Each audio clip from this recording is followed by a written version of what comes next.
The restaurant was warm with golden light. Soft music drifted through the room like a memory from another decade. The kind of place where people in their 50s and 60s often sat a little longer. Not just for food, but for conversation. For connection. For a pause from the long road of life. At a table near the window sat two men. One was 60 years old. His name was Leonard Whitmore. His silver hair was neatly combed. His suit was tailored perfectly. His red tie bright against his gray jacket. He carried himself with the quiet confidence of a man who had built empires. And lost a few things along the way. Across from him sat Daniel Hart. 40 years old. Sharp smile. Dark hair brushed back. Also wearing a red tie. Still climbing the mountain Leonard had already conquered. Daniel admired wealth. Admired power. Admired the kind of success that made rooms turn silent. Standing beside them was a young black waitress. 28 years old. Her name was Amara Cole. Her hair pulled back neatly. Her pink shirt pressed carefully. A white apron tied at her waist. A small notepad in her hand. Her face calm. Her eyes observant. She had been on her feet since early morning. But she stood tall. Graceful. Present. Leonard leaned back in his chair. He laughed loudly. The kind of laugh that filled the room. The kind that drew attention. Daniel laughed with him. A little louder than necessary. Trying to keep up. Amara waited patiently. Her pen ready. Her voice steady. Leonard suddenly switched his tone. He looked at Daniel. Then back at Amara. And he began to speak in German.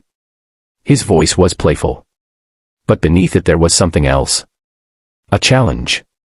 A performance. He spoke clearly. Ordering wine. Describing dishes.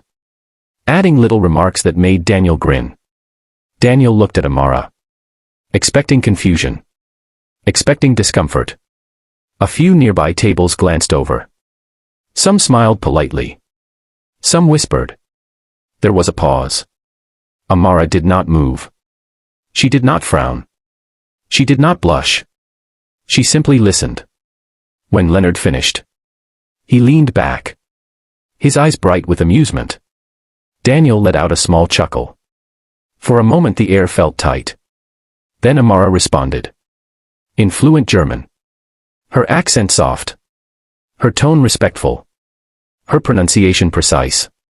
She repeated the order. Corrected one detail gently. Suggested a better wine pairing. The room went quiet. Leonard blinked. Daniel stopped smiling. Amara finished speaking. And for a second there was stillness. Leonard cleared his throat. His smile faded. Just slightly. He switched to French. Another test. Another performance. Amara answered in French.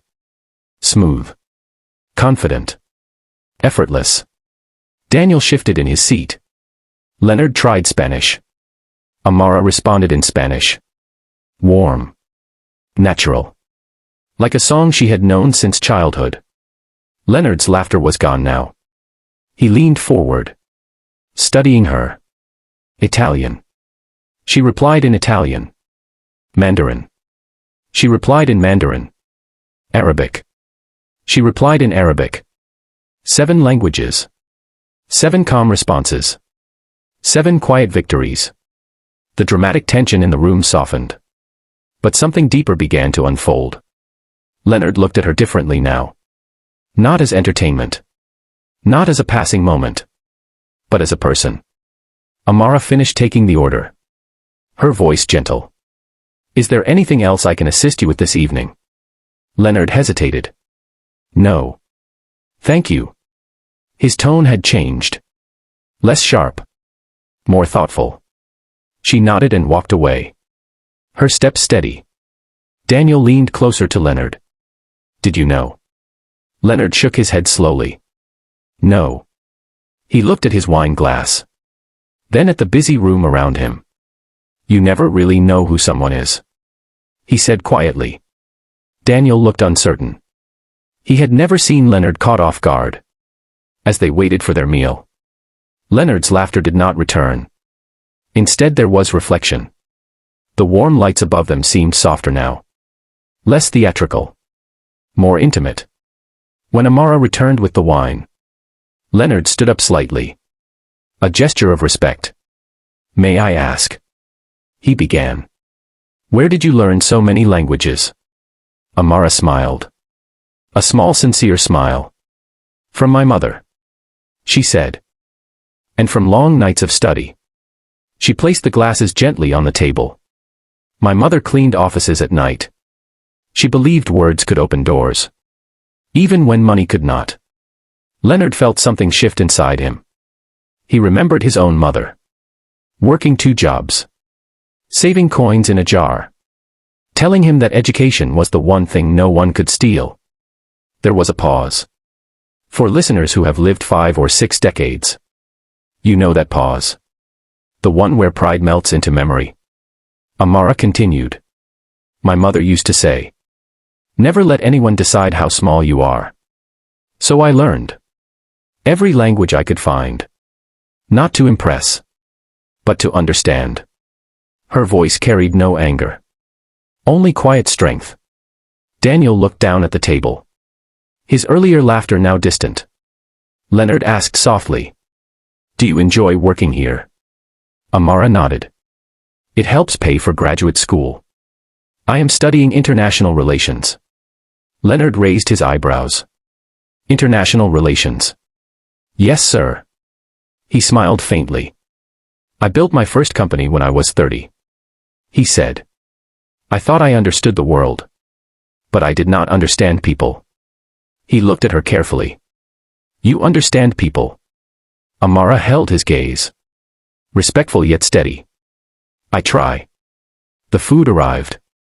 But none of them rushed to eat. The tension had transformed into something gentler. A shared humanity. Leonard took a slow breath.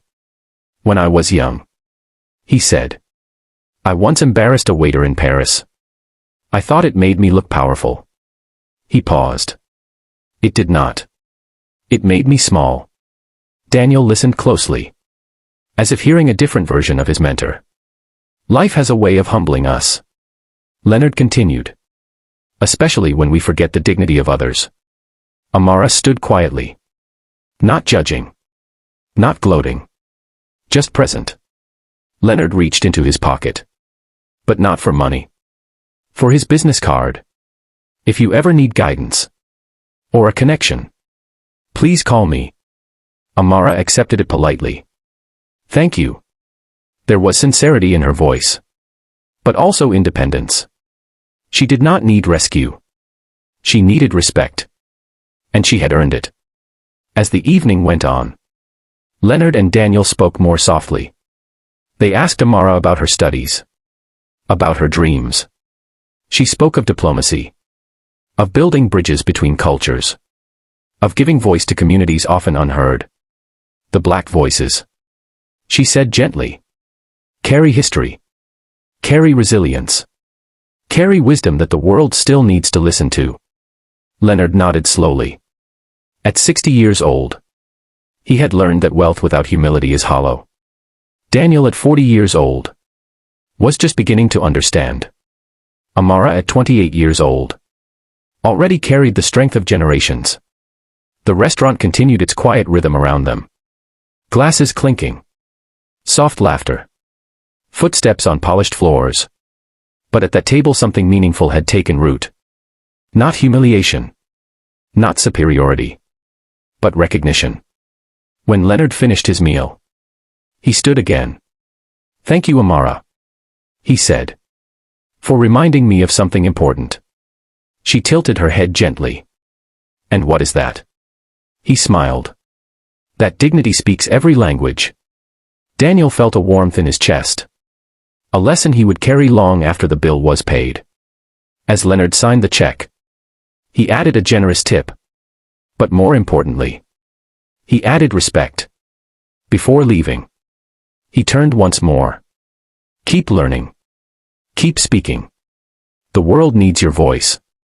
Amara watched them walk out into the evening. She felt tired, but proud. Not because she had proven them wrong, but because she had stayed true to herself. For those listening who have seen decades pass, you know that true power is quiet. It does not mock. It does not belittle. It uplifts. That night Leonard went home thoughtful. He called his daughter. He listened more than he spoke.